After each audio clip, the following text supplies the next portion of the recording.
Stone Soup by John J. Muth. 3 monks, Hawk, Lock, and Sue, traveled along a mountain road. They talked about cat whiskers, the color of the sun, and giving. "What makes one happy, Sue?" asked Hawk, the youngest monk. Old Sue, who was the wisest, said, "Let's find out."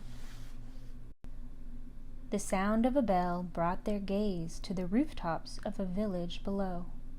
They could not see from so high above that the village had been through many hard times. Famine, floods, and war had made the villagers weary and untrusting of strangers. They had even become suspicious of their neighbors. The villagers worked hard, but only for themselves. There was a farmer, a tea merchant, a scholar, a seamstress, a doctor, a carpenter, and many others, but they had little to do with one another. When the monks reached the foot of the mountain, the villagers disappeared into their houses. No one came to the gates to greet them. And when the people saw them enter the village, they closed their windows tight. The monks knocked on the door of the first house. There was no answer. Then the house went dark. They knocked on a second door, and the same thing happened. It happened again and again, from one house to the next. "These people do not know happiness," they all agreed. "But today," said Sue, his face bright as the moon, "we will show them how to make stone soup." They gathered twigs and branches and made a fire. They placed a small tin pot on top and filled it with water from the village well. A brave little girl who had been watching came to them. "What are you doing?" she asked. "We are gathering twigs," said Lock. "We are making a fire," said Hawk. "We are making stone soup, and we need 3 round, smooth stones," said Sue. The little girl helped the monks look around the courtyard until they found just the right ones. Then they put them in the water to cook. "These stones will make excellent soup," said Sue. "But this very small pot won't make much, I'm afraid." "My mother has a bigger pot," said the girl. The little girl ran home. As she started to take a pot, her mother asked what she was doing. "The 3 strangers are making soup from stones," she said. "They need our biggest pot." Said the girl's mother. "Stones are easy to come by. I'd like to learn how to do that." The monks poked the coals. As smoke drifted up, the neighbors peered out of their windows. The fire and the large pot in the middle of the village was a true curiosity. One by one, the people of the village came out to see just what this stone soup was. "Of course, old-style stone soup should be well seasoned with salt and pepper," said Hawk. "That is true," said Lock, as he stirred the giant pot filled with water and stones, "but we have none." "I have some salt and pepper," said the scholar, his eyes big with curiosity. He disappeared and came back with salt and pepper and even a few other spices. Sue took a taste.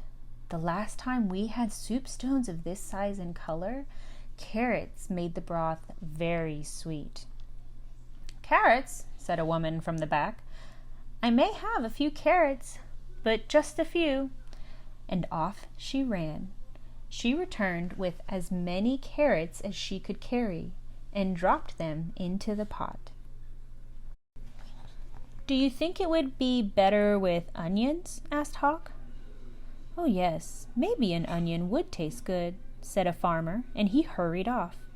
He returned in a moment with 5 big onions, and he dropped them into the bubbling soup.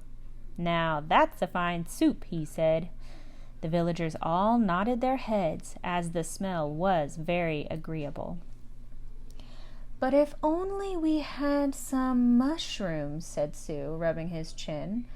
Several villagers licked their lips. A few dashed away and returned with fresh mushrooms, noodles, pea pods, and cabbages.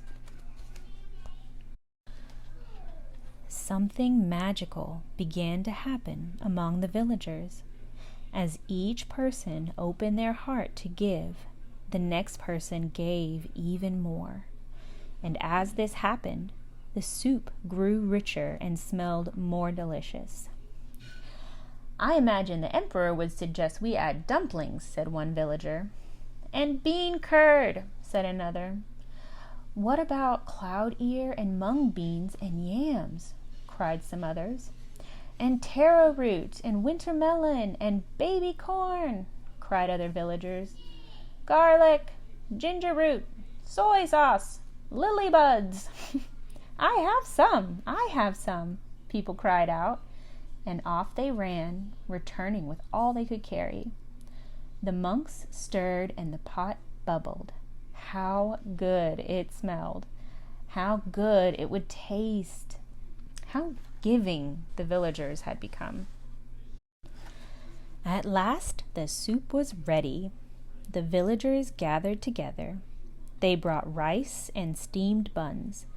They brought lychee nuts and sweet cakes. They brought tea to drink, and they lit lanterns. Everyone sat down to eat.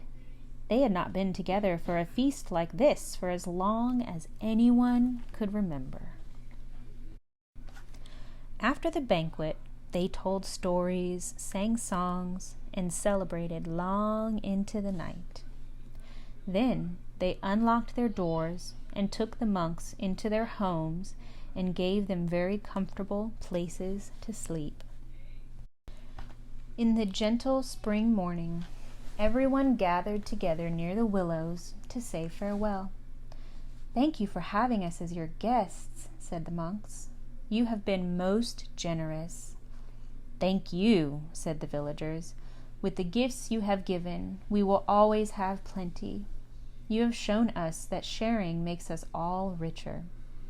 And to think," said the monks, "to be happy is as simple as making stone soup." The end.